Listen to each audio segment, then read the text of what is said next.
para a nossa meditação dessa noite. Nós estamos já no mês de dezembro e estamos então já celebrando o Natal, o nascimento do nosso Salvador. E eu queria convidar você a abrir sua Bíblia no livro de Hebreus, capítulo 2.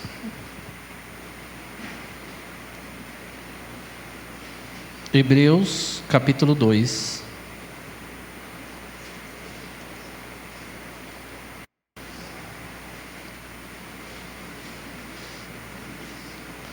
A partir do verso 9, diz assim a palavra de Deus: Vemos, todavia, aquele que por um pouco tem sido feito menor que os anjos, Jesus, por causa do sofrimento da morte, foi coroado de glória e de honra, para que pela graça de Deus provasse a morte por todo homem. Porque convinha que aquele por cuja causa e por quem todas as coisas existem, conduzindo muitos filhos à glória, aperfeiçoasse por meio dos sofrimentos o autor da salvação deles. Pois tanto o que santifica como os que são santificados, todos vêm de um só. Por isso é que ele não se envergonha de lhes chamar irmãos, dizendo: a meus irmãos declararei o teu nome, cantar-te-ei louvores no meio da congregação.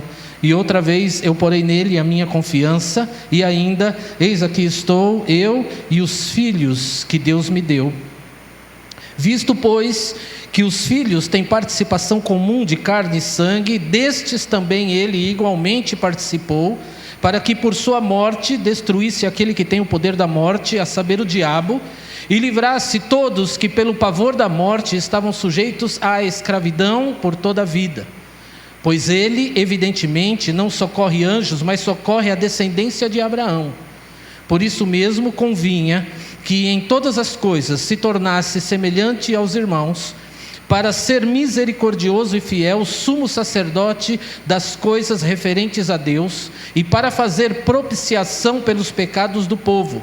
Pois naquilo que ele mesmo sofreu, tendo sido tentado, é poderoso para socorrer os que são tentados. Esse texto é todo sobre Jesus e o seu nascimento. É muito interessante quando a gente olha para essa situação do ponto de vista histórico. Você pode imaginar naquele ano 1, nada tinha acontecido ainda, estava tudo normal. O mundo não sabia de nada que estava acontecendo, mas algo ia acontecer no mundo e isso ia transformar completamente o mundo. O mundo ia ser outro a partir daquele evento. Mas é interessante que, como nós temos a revelação do Senhor, nós sabemos que no céu já não estava tudo como antes. No céu já havia uma expectativa dos anjos, aguardando o nascimento do Salvador do mundo, e eles iam explodir em louvor a Deus na hora que Jesus nascesse lá na terra, ou aqui na terra. Dá uma olhada em Lucas capítulo 2.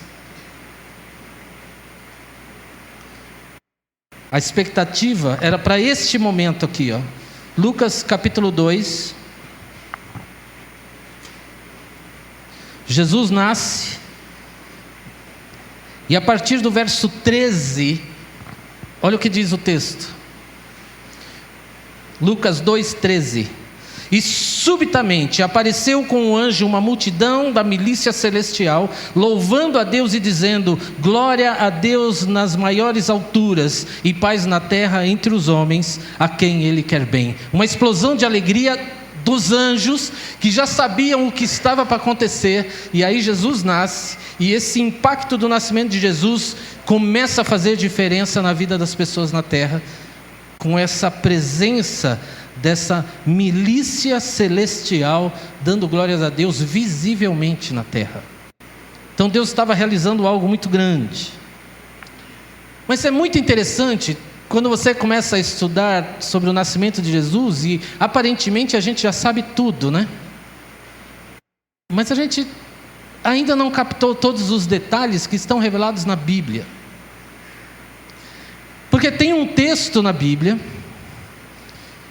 que relata, a gente poderia dizer assim, momentos antes da chegada de Jesus, um diálogo entre Jesus e Deus. Sabia disso? Que tem esse diálogo registrado na Bíblia. Hebreus capítulo 10.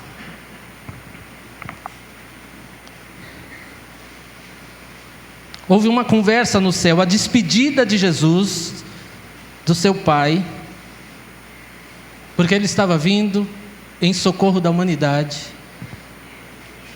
E está registrada essa conversa entre Jesus e Deus. Hebreus capítulo 10.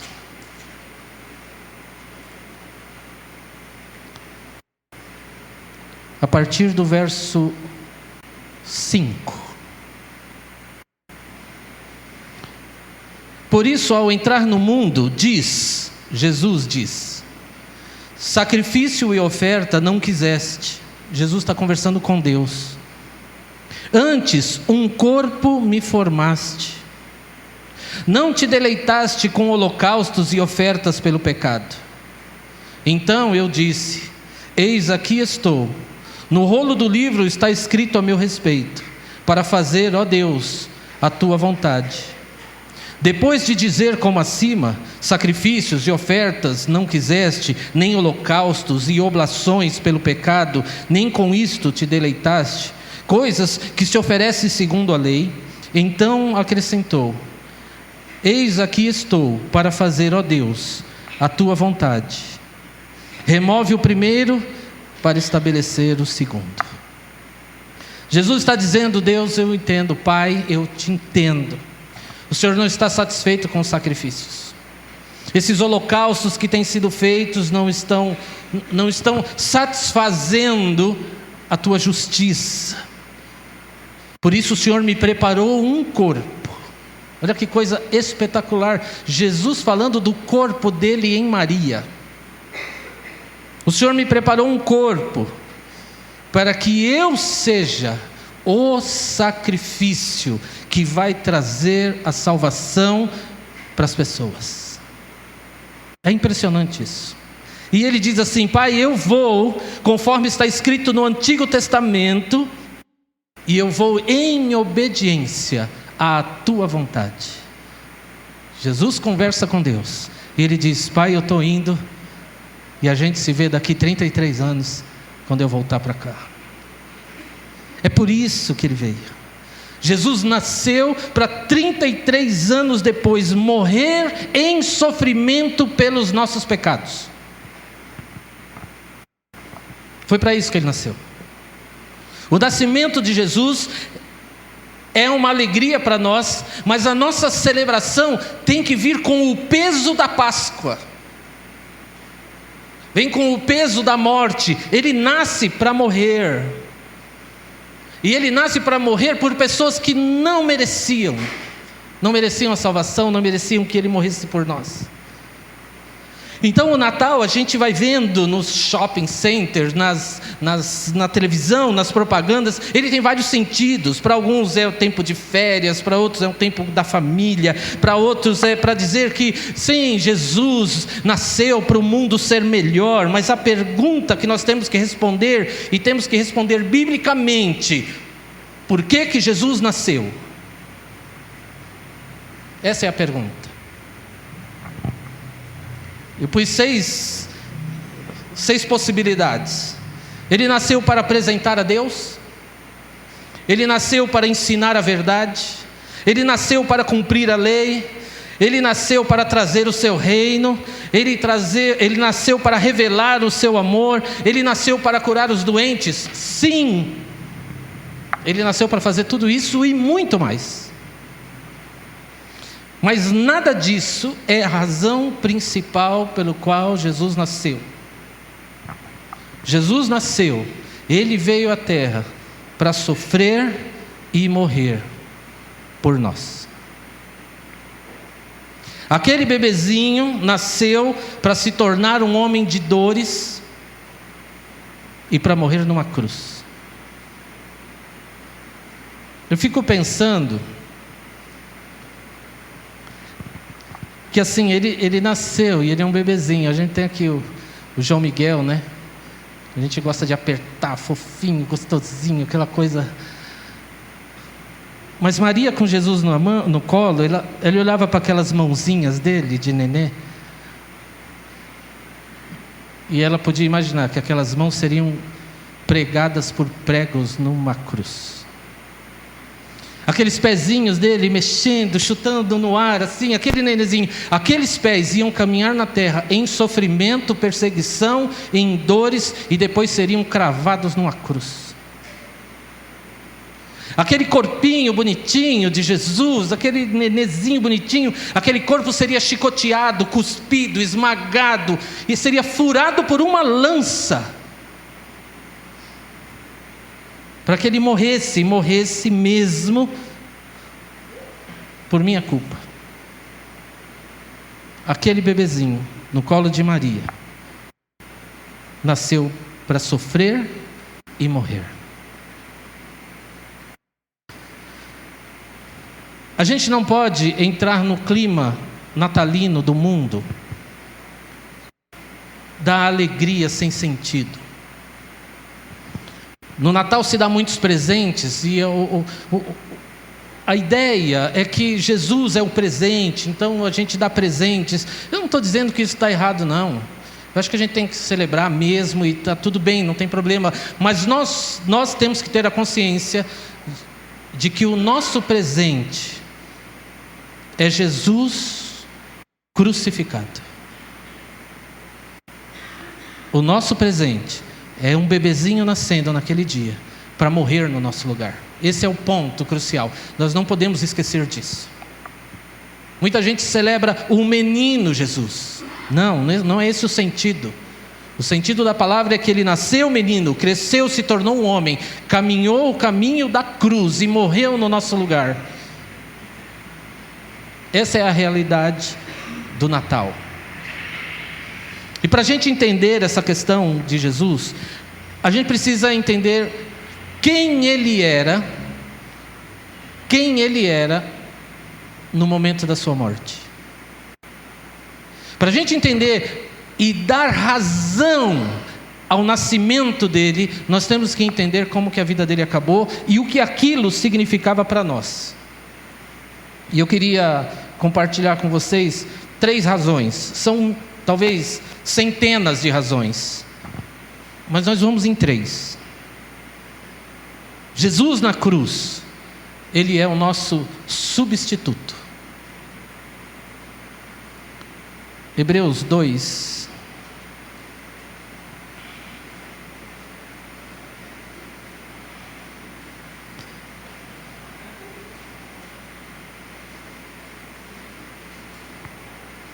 Versículo 9. Vemos todavia aquele que por pouco tempo, tendo sendo feito menor que os anjos, Jesus, por causa do sofrimento da morte, foi coroado de glória e de honra, para que pela graça de Deus provasse a morte por todo homem. Jesus provou a morte por todo homem, ele morreu no nosso lugar.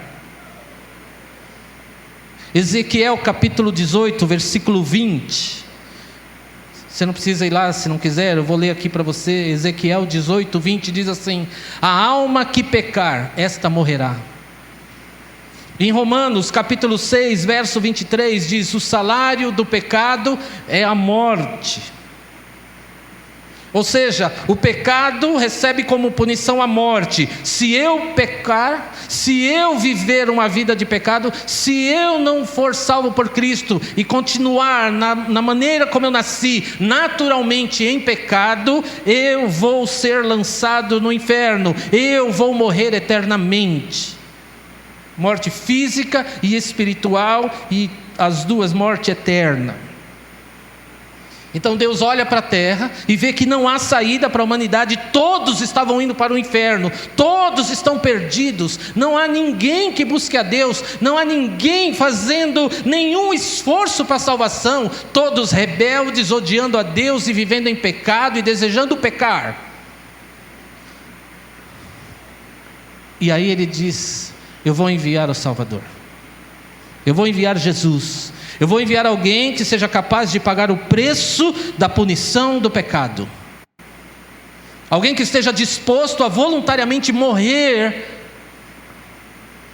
por pessoas que não são merecedoras, mas que eu vou escolher essas pessoas. E aí nasce Jesus.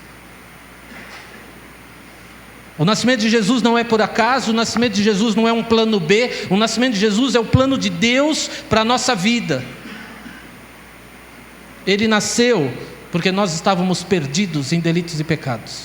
Ele nasceu porque nós já estávamos mortos espiritualmente, e Ele nasceu para nos dar vida, e tudo isso porque Deus derramou da sua graça e nos salvou. Ele nos salvou. A morte de Jesus é a prova do amor de Deus. Olha o que diz Romanos capítulo 5.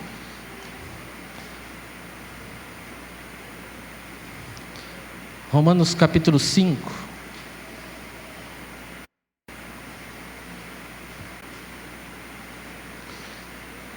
Verso 8. Romanos 5, 8.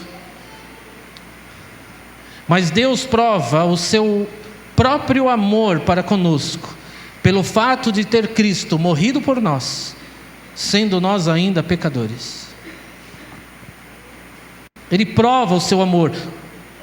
Cristo morreu por nós, e esta é a prova do amor de Deus. Por isso nós temos que tomar muito cuidado quando enfrentamos problemas do dia a dia, problemas da nossa vida, e dizemos assim: eu acho que Deus não me ama. Você tem coragem de dizer isso? Ele enviou o próprio Filho dele para morrer numa cruz por você, e porque você tem alguns problemas na vida, dos quais você foi avisado por Jesus, que no mundo você teria aflições, e no meio desses problemas, você quer acusar Deus de falta de amor por você? Arrependa-se desse pecado. Deus prova o seu amor para conosco pelo fato de Jesus ter morrido numa cruz, e isto é suficiente. E se depois disso eu passar uma vida de sofrimento, ainda assim eu vou dizer: Deus me amou de tal maneira que Ele enviou Jesus para me salvar. Jesus nasceu para morrer na cruz no meu lugar. Nós não merecemos, nós não pedimos, nós não compramos, nós não podemos fazer nada, simplesmente Deus nos deu Jesus para nos tirar do inferno. Ele foi e sempre será o nosso substituto. Segundo lugar, Ele se torna o autor da nossa salvação. Lá em Hebreus 2, versículo 10. Porque convinha que aquele por cuja causa e por quem todas as coisas existem, conduzindo muitos filhos à glória, aperfeiçoasse por meio de sofrimentos o autor da salvação deles. O autor da salvação, Jesus é o autor. Essa palavra autor tem alguns significados que nos ajudam a entender. É alguém que está numa posição elevada, aquele que está na mais alta posição, aquele que começou e deu origem. Jesus, como o autor da nossa salvação, Ele é o capitão que comanda a salvação. Ele está à frente deste projeto, da execução do projeto de Deus da salvação. Porque o propósito de Deus, segundo Hebreus 2:10, é que Deus quer conduzir muitos filhos à glória. E porque Deus quer conduzir os filhos à glória, Ele envia Jesus como alguém que vai comandar esse processo de arrebanhar os filhos e levar para o céu. É Jesus, só Jesus. Por isso que nós não temos santos, por isso que nós não cremos em outras coisas. É só Jesus, porque só Ele foi enviado por Deus para comandar a nossa salvação. Só Ele morreu na cruz para nos salvar. E é interessante que esse texto fala uma palavra interessante aqui também, porque convinha que aquele por cuja causa e por quem todas as coisas existem, conduzindo muitos filhos à glória, aperfeiçoasse por meio de sofrimentos o autor da salvação. É interessante isso. Algumas pessoas vão dizer, então Jesus era imperfeito? Não é isso. Jesus foi tratado como qualquer ser humano que tivesse dentro do plano de Deus, que cumprir esse propósito de Deus, e esse processo de Jesus era o sofrimento no nosso lugar. Então Jesus foi passando por todo o processo de sofrimento para se tornar absolutamente semelhante a nós no sofrimento. Vamos ver aí, Hebreus 5, verso 8. Olha o que diz Hebreus 5, verso 8. Embora sendo filho, aprendeu a obediência pelas coisas que sofreu. Aprendeu a obediência pelas coisas que sofreu. Jesus foi passando por um processo absolutamente humano. Ele era o nosso substituto, certo? E nós aprendemos como? Através de sofrimento. Nós aprendemos conforme lutamos na vida, nós aprendemos. Jesus passou por isso. Olha o Hebreus 2, volta lá no 2, o verso 18. 2,18. Pois naquilo que ele mesmo sofreu, tendo sido tentado, é poderoso para socorrer os que são tentados. Então Jesus foi tentado em todas as coisas, da mesma maneira que eu e você somos tentados, e como ele é o nosso substituto e o nosso salvador, ele é poderoso para socorrer os que são tentados, porque ele sabe o que é ser tentado. Ele sabe o que é sofrer. Então, quando Jesus intercede por nós, Ele sabe exatamente o que acontece com a gente. É por isso que nós podemos depender totalmente de Jesus. Nós podemos descansar em Cristo, porque Ele sofreu tudo que nós sofremos. Tudo que nós passamos de sofrimento, tudo aquilo que tenta nos afastar de Deus, tudo aquilo que tenta tirar a nossa alegria, Jesus é poderoso para socorrer todos nós. Porque Ele passou por isso. Ele venceu tudo isso. Ele aprendeu com o sofrimento a nos socorrer. Ele aprendeu através da sua vida a nos livrar da morte, a nos livrar do pecado, da murmuração, da mentira, do engano. Ele sabe por que Ele é capaz de nos perdoar dessas coisas? É porque Ele viu isso de perto, Ele conviveu com essas situações. Jesus foi qualificado para ser o nosso Salvador, para ser o sumo sacerdote que intercede por nós até hoje. Esse Jesus, pelo sofrimento, Ele foi posicionado por Deus para cumprir a vontade de Deus. Você está no Hebreus aí? Vai no capítulo 12.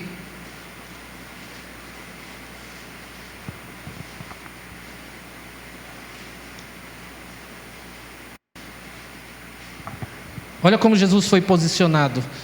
Hebreus 12, verso 1.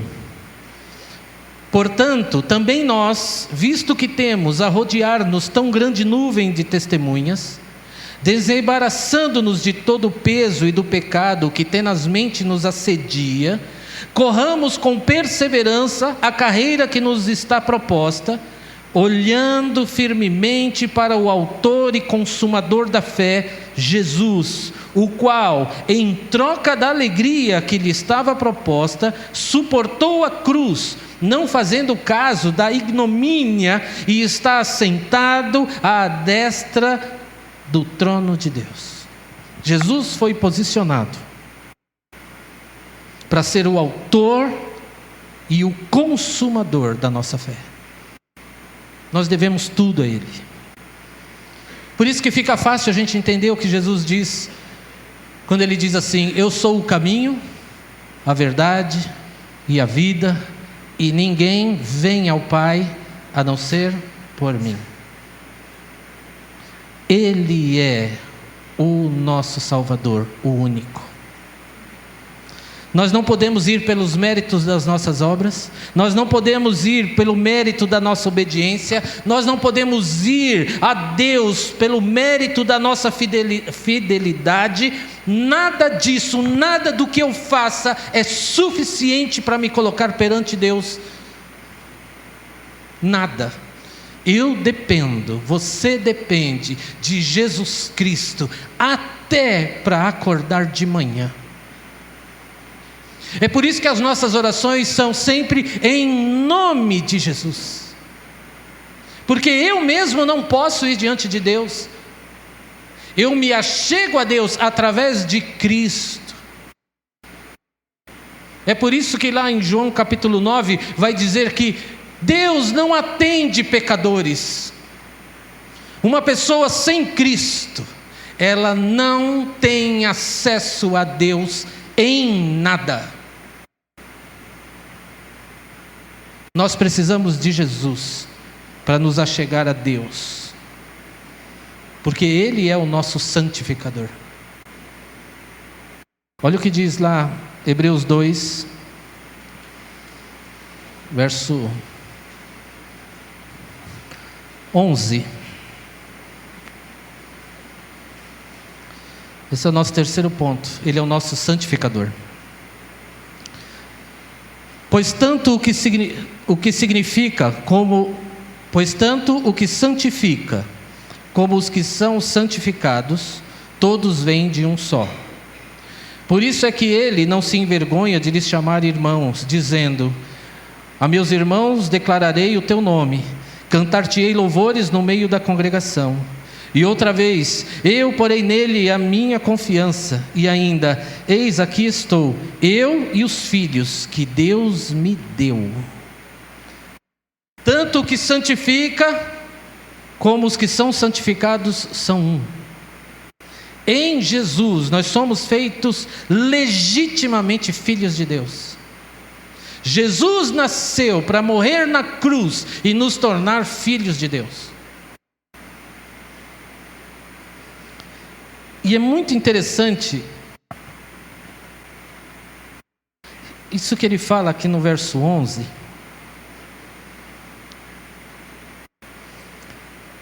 Olha o que ele diz aí, no finalzinho do verso 11.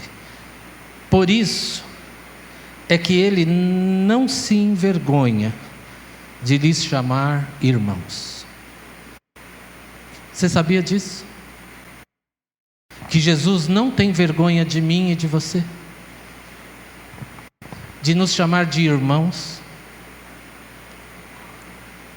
Eu estava escrevendo isso e eu fiquei pensando assim: quantas vezes eu me envergonhei de Jesus? Quantas vezes eu fiquei quieto para não dizer que eu sou de Jesus? Quantas vezes eu neguei a minha fé no momento que eu tinha que ter testemunhado que eu era um cristão, e eu fiz isso por vergonha de Jesus. E a Bíblia está dizendo que Ele não se envergonha de nos chamar de seus irmãos. Ele que é puro, perfeito, santo, o próprio Deus encarnado, Ele não se envergonha. Quando Ele se relaciona comigo, Ele fala: oi Wilson, tudo bem? Sabia que eu não tenho vergonha de você? Apesar dos seus pecados, eu não tenho vergonha de você. Viu, Joyce? Viu, Zé? Eu, Jesus, não tenho vergonha de você. Viu, Raquel? Você já pensou nisso? Ele não se envergonha de nós. Por isso que nós devemos pedir a Deus que Ele nos capacite para a santificação, que Ele nos capacite para uma vida de obediência a Cristo, uma vida santa, para que Jesus não precise se envergonhar de nós, e que a gente possa, quando pecarmos, que a gente possa ter a consciência do nosso pecado, que o Espírito Santo fale conosco, e aí a gente vem ao arrependimento, e quando a gente se arrepende, Jesus diz assim: é isso aí, sabe, Márcio, eu não me envergonho de você, meu irmão. Jesus fala isso. Jesus fala isso. Lá em Romanos capítulo 8, Paulo escreve uma coisa preciosa demais que tem a ver com tudo isso. Romanos capítulo 8, verso 1. Romanos 8, 1. Agora, pois, já nenhuma condenação há para os que estão em Cristo Jesus. Não há nenhuma condenação, sabia, Marilda? Não há, sabe por quê?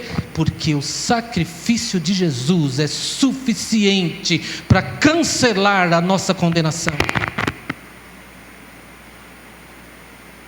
E aí o Espírito Santo nos fala através de Paulo: agora, pois, nenhuma condenação há para os que estão em Cristo Jesus.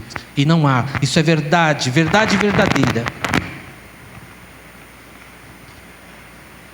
Tudo isso para a gente dizer que esse é o sentido do Natal.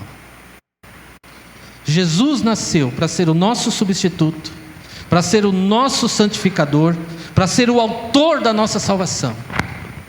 Então nós vamos celebrar Natal, sim. Domingo que vem nós vamos cantar o nascimento de Jesus, a importância disso, sim. Mas nós temos que lembrar, aquele bebezinho, ele nasceu de maneira milagrosa para se tornar o Salvador do mundo, através do sofrimento e da morte, que eram minhas. O sofrimento e a morte eram meus, mas ele falou assim: deixa comigo, Arno, não precisa não, eu vou no seu lugar, ok, meu irmão.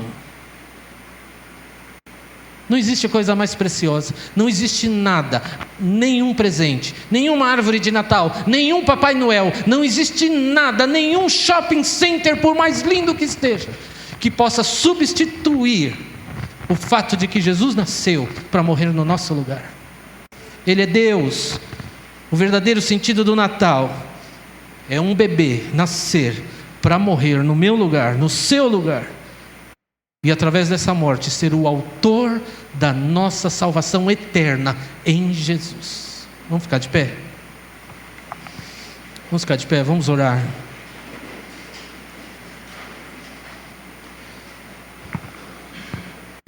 Deus, nós estamos diante do Senhor, ó Deus, e diante da Tua palavra. Deus, nós ficamos constrangidos de ver o Senhor cumprindo a Tua promessa, um plano tão maravilhoso. Deus, nós Te louvamos pelo nascimento daquele bebê, aquele dia. Nós Te agradecemos, ó Deus, porque Ele veio para morrer no meu lugar, no nosso lugar. Nós Te agradecemos, ó Deus, porque o Senhor trabalhou no coração de Maria e ela dispôs o seu filho para a obra do Senhor. Deus, isso é intenso para nós, Deus. Isso é muito grande para nós. Por isso nós queremos, ó Deus, nesse período de Natal, nós queremos colocar as nossas vidas nas Tuas mãos, para que o Senhor de fato imprima, ó Deus, no nosso coração, imprima na nossa mente, ó Deus, esta verdade. Natal é Jesus nascendo para morrer. Natal é Jesus, aquele bebê que cresce e se torna um homem e que toma o nosso lugar na punição dos nossos pecados. Deus, usa as nossas vidas, ó Deus, para que com essa verdade nós possamos influenciar pessoas, possamos dizer a pessoas que o verdadeiro Natal é Jesus nascer para nos livrar da morte. Que o Senhor possa abençoar as nossas vidas e as nossas famílias e as nossas festividades, ó Deus, de Natal. Que o Senhor possa sempre manter, ó Deus, lá no nosso coração acesa a chama da verdade de que Natal é Jesus nascendo para morrer no meu lugar. Jesus nascendo para morrer no meu lugar. Obrigado, Deus. Esse teu tão grande amor te custou tanto, Deus. Custou enviar o teu filho numa missão suicida no meu lugar, no lugar de tantos que aqui estão essa noite. Obrigado, Pai. Nós te agradecemos em nome de Jesus. Em nome de Jesus. Amém.